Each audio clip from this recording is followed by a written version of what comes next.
ঘটনা হচ্ছে দীর্ঘ একটানা ৩৩ বছর বিদেশ করেছি। ৩৩ বছরের পুরা ইনকামটা আমি বাবার হাতে দিলাম।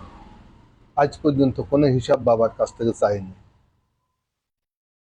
শেষ বেলা এসে একবারে ফিনিশিং করে যখন চলে আসি ২০০২ সালে, তখন বাড়িতে এসে দেখি যে আমার বলতে কিছু নাই,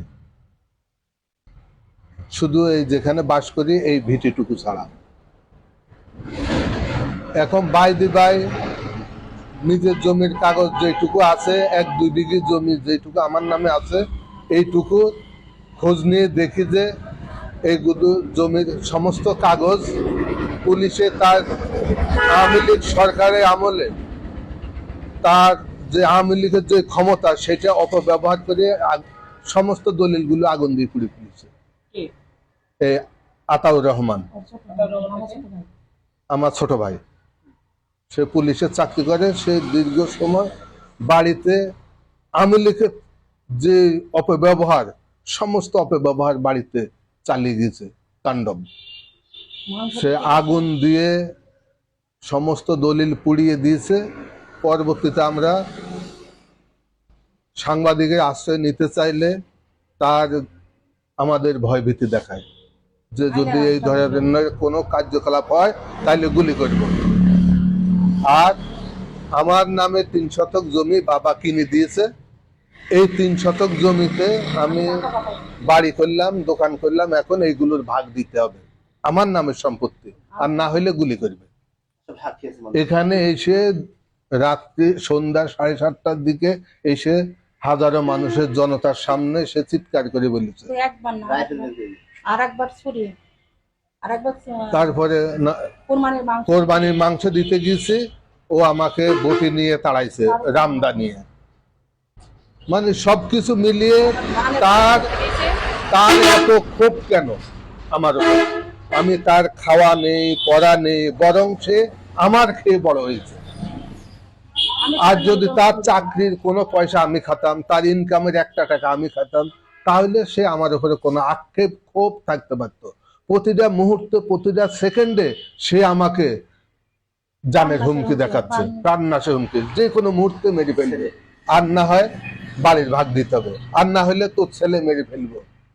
এই সমস্ত অপব্যবহার নিয়ে আমি থানার আশ্রয় চাইলে থানা আমার কোনো লিখিত কোনো কিছুই না করেছে, জিডিতে না কোনো মামলাতে কোনো রকমই আমাকে আশ্বাস দেয় না।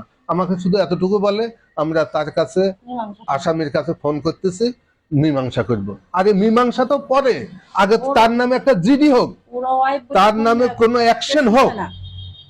আর তার ওয়াইফ আমাকে চার্জ করে বলছে যে আমাদের কোনো মামলা থানায় নেবে না। তাহলে তার ওয়াইফ কি সরকারের চাইতেও কি পাওয়ার বেশি ক্ষমতাশালী? আমার আকুল আবেদন মাননীয় জেলা প্রশাসনের কাছে, মাননীয় প্রধানমন্ত্রীর কাছ পর্যন্ত আমার এই আবেদন যে আমাকে কেন প্রাণনাশের হুমকি সে দেবে।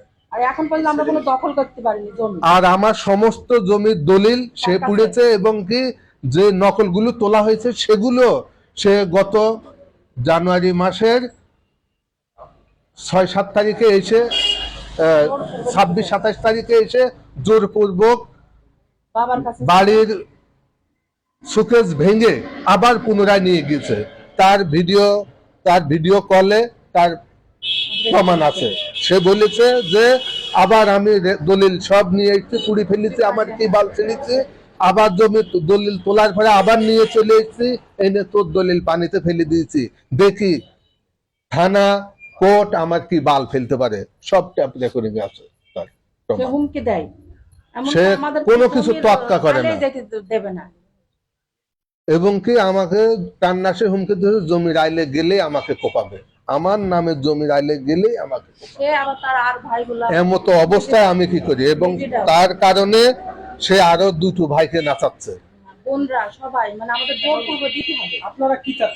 আমি চাচ্ছি এটা সুস্থ তদন্ত করে তাকে আইনের আওতায় এনে আমাকে কেন প্রাণনাশ হুমকি দেয়, আর আমার সমস্ত জমির কাগজগুলা যেভাবে যেখানে ছিল ওইভাবে আমাকে বুঝিয়ে দেবে। আমার জমির দখল পুনরায় আমাকে ফিরিয়ে দেবে। আপনি কি লিখিত কোনো অভিযোগ দিয়েছেন থানায়? থানায় লিখিত অভিযোগ নিয়ে গিয়েছিলাম, থানায় আমার অভিযোগ নাই, বলছে আমরা দেখছি। এবং তদন্তে এসছে, হারুন সাহেব তদন্তে এসেছিল, এসে তদন্ত সাক্ষেপে যতগুলো তদন্ত চেয়েছে সব সঠিক, কিন্তু তারপরে উনি কোনো অ্যাকশন নেয়নি। উনি ওখানে গিয়ে উল্টা কথাবার্তা, যে আমরা আসামির সাথে কথা বলতেছি, দেখি উনি কখন বসে। আসামি কখন বসে মীমাংসার জন্য, তাইলে আইন কি তার কাছেও দুর্বল? তার আতাউরের কাছে এই জেলা প্রশাসকও কি দুর্বল নাকি? কোর্টে মামলা, তারা আমাকে লিখিত অভিযোগ, যে আমরা পারলাম না, একটা অভিযোগ দেবে তো। আমি তো প্রাণনাশের হুমকি, প্রাণ বাঁচানোর জন্য আমি থানায় গেলাম। থানা যে কোনো একটা ডিসিশন তো আমাকে দেবে, যে আমরা পারলাম না বা কিছু একটা। আমি সব প্রমাণ নিয়ে তাদের কাছে যাওয়ার পরও তারা আমাকে কোনো সিকিউরিটি দিচ্ছে না, এবং কি এটাও বলতেছে আগে মার খেয়ে আসেন। এটা হলো আমার বিচার।